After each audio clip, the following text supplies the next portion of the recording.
ایک دن امیر المؤمنین حضرت ابوبکر صدیق رضی اللہ تعالیٰ عنہ کھانا کھا رہے تھے۔ کھانے کے بعد آپ کا دل کسی میٹھی چیز کھانے کو چاہا۔ آپ نے اپنی زوجہ صاحبہ سے پوچھا، کیا کوئی میٹھی چیز نہیں ہے؟ انہوں نے جواب دیا، بیت المال سے جو راشن آتا ہے اس میں میٹھی چیز کوئی نہیں ہوتی۔ آپ سن کر چپ ہو گئے۔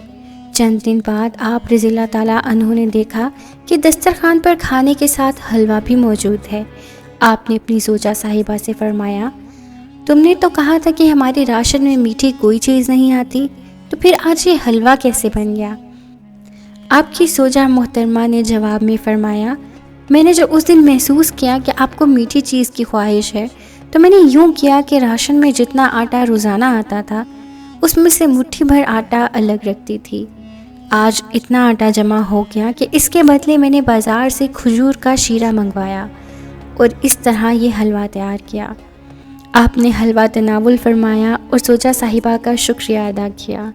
کھانے کے بعد آپ رضی اللہ تعالیٰ عنہ سیدھے بیت المال کے نگران کے پاس پہنچے اور فرمایا، ہمارے ہاں راشن میں جس قدر آٹا جاتا ہے آج سے اس میں سے ایک مٹھی کم کر دینا، کیونکہ ہفتے بھر کے تجربے نے بتایا ہے کہ ہمارا گزارا مٹھی بھر کم آٹے میں بھی ہو جاتا ہے۔